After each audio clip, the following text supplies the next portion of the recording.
Hello everybody, Ben Rogers here, the Raptors Digest. The Toronto Raptors have a few days off now. The All-Star weekend is happening, so obviously all the players get a little break, except for the players obviously competing in All-Star weekend, but it's a fun time to see everything that's going on, see all the stars come together. But I'm making a video today about the Toronto Raptors star, because this is a topic, you've obviously read the title, that Riker and I have kind of stayed away from. It's something we haven't really addressed throughout the whole season, as Kawhi Leonard, he's on a one-year contract. For the people that don't know, we made a trade for him over the summer, and we have him for sure locked up until the end of the season. Beyond that, Kawhi becomes an unrestricted free agent, and he can choose where he wants to go. He'll have the league's picking, as he's a top 5 NBA player, and every team wants a player like that on their roster.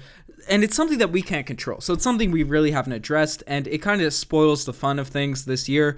Because really, can you say, as an NBA team, that you have one of these top-tier superstars on your roster? It's very rare to have these guys on your team, nonetheless with a very strong supporting cast like we have this season. So regardless of what happens, we just have to enjoy this year, not be worried about what he's going to do in the future, and enjoy this season for what it is. But in saying that, it's certainly something that we have to look forward to as a Toronto Raptors fans, people that support this team. And now that we get a break from Toronto Raptors basketball, I think it's a good kind of point in the season to really dive into the Kawhi Leonard situation for a little bit, because a lot of things have happened since the beginning of the year. This team has evolved, a lot of different things. Most of the reports, we really haven't heard anything out of Kawhi's camp from anyone. The summer we were hearing a multitude of teams, and I'll break that down later. But, it's been very quiet on the Kawhi front. So, yeah, let's just get straight into it. Because the reason that this is really, kind of a hot topic of discussion that we could really get into now is because Masai Ujiri, he came out on Sportsnet the other day, and he said he's confident that the Raptors will be able to keep Kawhi Leonard throughout the, going forward through future seasons, which is, a great sign to hear from the general manager. We've heard reports throughout the whole season how they've been in constant communication talking about, Kawhi's body. He brought up two front office management when he bought the house. That's also in the article as well, how he told them that the San Diego house wasn't to do with him signing, guaranteed signing in LA, even though the house is like 3 hours away from the Staples Center. But regardless, that was brought up to Masai Ujiri. Kawhi has had direct dialogue with the front office of Toronto, which is a very encouraging sign. And to have Masai Ujiri actually come out and blatantly say that he's confident Kawhi will stay is, as a fan, obviously I don't have any insider info. I don't know anyone on the front office. And if you're on the front office, definitely hit me up if you got some info. But I'm speculating just like the rest of the fan base. But it's very encouraging to hear these things coming from Masai Ujiri, because he's an insider. He has probably greater knowledge than any of the reporters or anything like that. So, maybe it's just to hype the fan base up. Maybe it's a ploy. We don't really know. But it's definitely encouraging. There's no negatives that could come out of this. So that's an awesome thing to hear. And Michael Grange also made a tweet. He thinks Kawhi Leonard is going to stay. These are obviously Raptors guys, and maybe there's, we don't really know what's going on. They probably don't really know either. I don't even know if Kawhi knows, but the way things have been looking, we'll break down how the season has went. It's looking pretty encouraging as a Toronto Raptors fan. The first thing that we can really get into is Kawhi Leonard's play. Him fitting in with this team, he's played absolutely phenomenal under Nick Nurse, playing with the rest of the roster. We have guys that complement his game so well. Kyle Lowry, especially when he's been healthy, has been able to facilitate things for Kawhi Leonard. It seems like Kyle Lowry has become more of a facilitator this season, and he's taken that role in stride. He's become one of the best playmakers in the NBA, leading the league in assists for a long time. So that's a very nice piece to have alongside Kawhi. Pascal Siakam has flourished as the second lead scoring option. Last game he had 44 points, and he continues to break career highs. He continues to have great games. We'll get into more Pascal later, why he'll be an encouraging player to play around for Kawhi. But Danny Green, we have him starting alongside Kawhi Leonard, his longtime, best friend in the NBA apparently. They've won championships together. Danny Green, the three-point specialist to go alongside Kawhi, we know that fits well. Serge Ibaka has amped up his game to a whole nother level this season, playing defense, and we just brought in Marc Gasol as well, who's going to be able to pass, create even more things on the offensive end for our better players. The bench has even come in. Norman Powell seems to have some good chemistry with Kawhi. The roster-wise, everything fits. So that's number one. If this team sucked, we wouldn't even, we'd have no chance of retaining Kawhi. So that's kind of the first criteria that's out there that, I throw that's in the Raptors' favor. And the second is how they've dealt with his injuries. Load management. It's the word of the year for the Toronto Raptors, trying to maintain Kawhi Leonard's health. and not making sure that he's not bearing too much of the responsibility to lead this team to wins. And on a night-to-night basis, we rest him against teams that we can certainly win. We rest him on back-to-backs.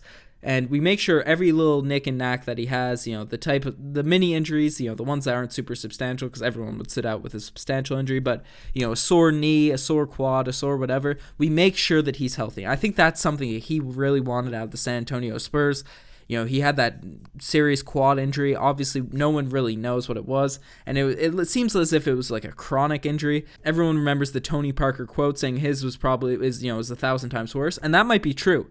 Acute injuries could certainly be classified as 1,000 times worse than chronic ones. Because obviously things could tear, gets hurt, but those heal. Those are the injuries that heal, but the chronic ones are the ones that remain. With a player, they take a longer time to overcome, despite, might be less severe. You might be able to walk on it and all that sort of stuff.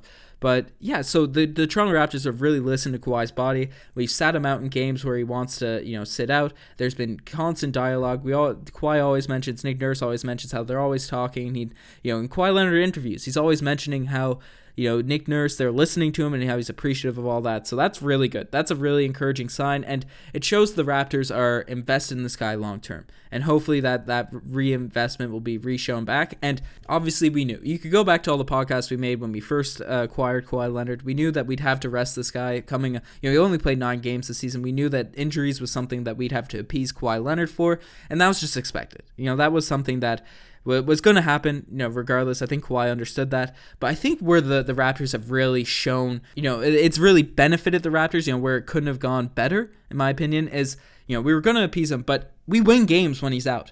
It's not necessarily a need for him to come in and play every game.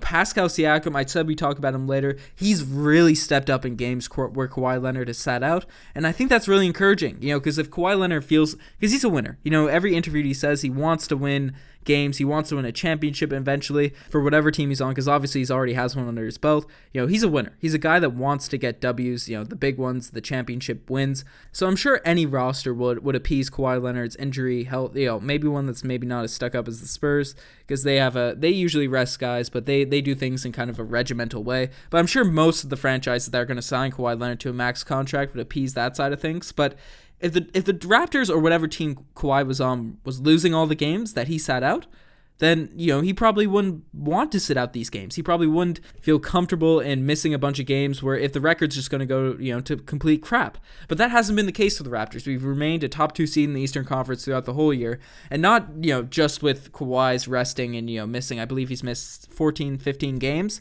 but the rest of the roster has completely been injured, and we've remained a phenomenal team. So I think that next man up mentality, the ability to win games where Kawhi's resting, I think that's something that's going to be very appealing to Kawhi Leonard, because in the future he can go forward and know that his roster around him will be able to win if he needs to, manage his load, as the Toronto Raptors say. And I think those are the two big things going into the season. The Toronto Raptors having a solid record, being a really good team, and being able to deal with his injuries in a proper way and do this in a way that doesn't, harm the team. It's not sacrificing wins and all that sort of stuff. So I think the Raptors have fulfilled that criteria right there. And I think the biggest one that's going to happen is how we perform in the playoffs, because we have a completely overhauled roster. You look at this team, and even from last year, it looks completely different. You look at from our 2016 team, probably the best team in Raptors history. Maybe not the most talented, but the team that got the furthest and definitely the most fun. I think that's tough to argue. Let me know in the comment section below if you think there's a roster that was more fun than that 2016 team with Biz and the boys. But regardless, this is a completely different team, but there's still that stigma around the Toronto Raptors that they're playoff chokers. They're going to come out here. Kyle Lowry's going to completely be a trash bro and whatever. So I think we'll have to overcome that if we just flame out in the playoffs, as I mentioned. Kawhi's not going to stay. We probably shouldn't even want to keep him. We should probably try and retool things. No, we want Kawhi on the roster, but it would be very unfortunate we flamed out in the playoffs this season. We got swept or something by Philly or Boston or something like that. But I think that's going to be a huge piece for Kawhi Leonard and his pitch to stay, how the Toronto Raptors perform in the playoffs. But assuming we do well, maybe not even making the finals, I personally, I think this season would be a failure if we didn't make the finals. But if we get a win against one of those top tier Eastern Conference teams and we put up a fight against the other one, I think, because obviously the Bucks, the Sixers, and the Celtics and us are the top 4 teams in the Eastern Conference, no doubt. The Pacers, if they're healthy, I think they're being kind of slept on, but yeah, regardless, the Toronto, those top 4 teams are going to be in the Eastern Conference semifinals unless something crazy happens. So if we can win against these teams, if we can win against one of them, prove that we're a legit playoff squad, then I don't really see the pitch changing that much for Kawhi. It's still going to be a super appealing destination for Kawhi as a Toronto Raptor. So that's kind of the Raptors side of things. That's the where the Raptors are at with Kawhi. I think things couldn't have gone better. Obviously maybe we could have not lost a game and all that sort of things, but within realism, within the fact that we've had so many injuries, I think things couldn't have gone better, which is awesome. Great season so far. We'll see how it goes going forward, but I'm very encouraged by what's happened. But now we have to look at the other teams, because the reported teams in the offseason that were, it was Kawhi, it was LA or bust. That was the reports. That was Chris Carter. All of them were reporting Woj. They were saying that the Los Angeles teams are going to be the teams that Kawhi ends up playing for. Now, those are the mainstream rumors, but the odds sharks have the Clippers still at number 1. Actually, I haven't really checked in the past month, but the last time I checked, the Clippers were number 1, us 2, Lakers 3. There's been rumors all over the place saying that he doesn't want to play with LeBron and the Clippers are the destination. Your head will spin by all the Kawhi talk, and then that Brooklyn thing came up, and I'll talk about them later. But just to talk about LA right now, I think this season has also gone well for the Raptors. Obviously, the LA Clippers have been very well run under Jerry West. They've made a great trade trading Tobias Harris to the Sixers and got a bunch of future assets, and they tank a little bit. But firstly, we'll talk about the Lakers because they've just super underperformed. The young stars aren't blossoming like people expected. LeBron James, he got injured, which is he's having a phenomenal season. There's no debates there. I'm sure he'll be great in the playoffs, but the injuries, this is around the age Kobe started to fall off. People were calling him Vino. They were saying he gets better with age, if people remember that, his last nickname in the NBA, Vino.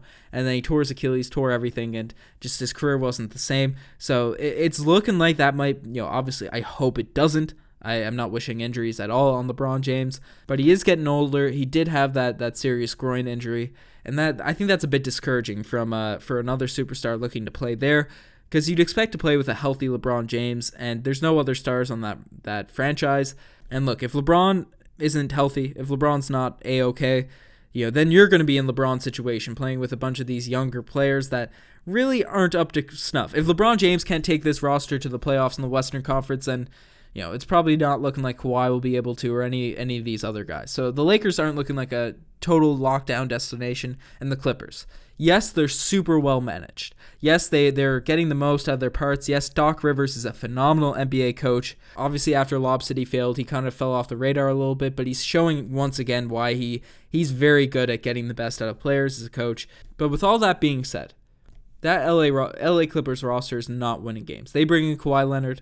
They're not winning nearly as many games as the Toronto Raptors win. We have a better core group of players to surround Kawhi with. Even if they bring in another max slot, I like their young guys, especially Shai Gilgeous-Alexander, and, they have Landry Shamet and all those sorts of things. But, just this Toronto, I mentioned the Toronto Raptors roster at the beginning of this podcast.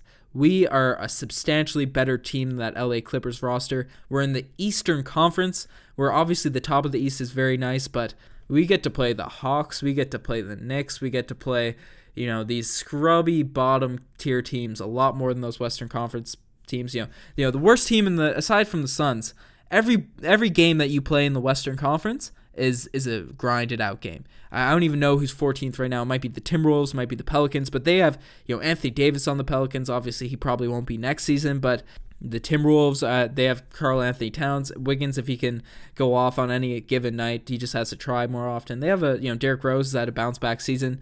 In the Eastern Conference, they'd probably be a playoff team. The Mavericks, they've been one of the bottom tier teams as well. They got Luka Doncic and Kristaps Porzingis next season. Every team in that Western Conference, it's a grinded out game every time you play. So I really don't see a Clippers team, even if they get Kawhi Leonard, even if they get Jimmy Butler on top of it. I don't really see KD or a superstar going with Kawhi to the Clippers. So I don't really see it. I don't see the LA Clippers being a winning destination. And Kawhi Leonard has one thing I've been very impressed with him about is he wants to win. He brings it up in all of his interviews. He goes out there, he grinds in games. There's no point where Kawhi Leonard, do you see him letting up on the court. Every possession he takes seriously. And, with all this LA talk, I think winning is going to be a key aspect. And, they've gotten the most out of guys like Lou Williams, Delino Gallinari. Their rookies look nice. But if you're telling me that roster is a better situation just playing-wise than Kyle Lowry, than Pascal Siakam, that man looks like, if you listen to the podcast last night, he just dropped 44 points. He looks like he's going to be a multi-time all-star player in this league. Serge Ibaka and Marc Gasol in the front court. OG Anunoby, a player dripping with potential. Your best friend at the shooting guard. Norman Powell, who's an absolute beast. Fred VanVleet at the backup point guard. Jeremy Lin, who plays the backup 2 now. He's a guy that would probably stay on this roster. You'd have to be crazy to tell me that you'd rather play with that group of guys than the Toronto Raptors. Those group of guys in LA. And one final. So I'm sure, LA is going to be certainly a question, an option for Kawhi during the offseason, but I find it tough to see him passing this up, especially where he, with all things that I've said in this podcast.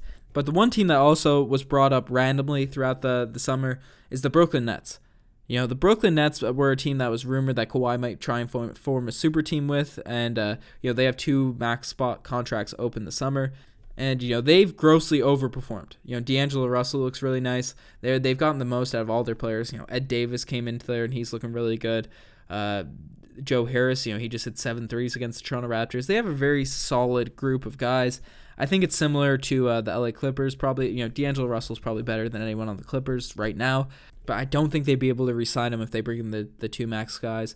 That's just a team that's been rumored out there, and this might be their rational Ben showing up on the podcast because, it's been the least rumored team out of teams that have been really mentioned.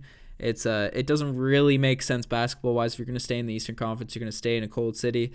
Why go to the Brooklyn Nets? It's not even the Knicks. It's kind of the tier 2 team in New York, but I guess it's maybe a bigger market, even though New York is certainly a bigger market than Toronto, but Toronto's still pretty big.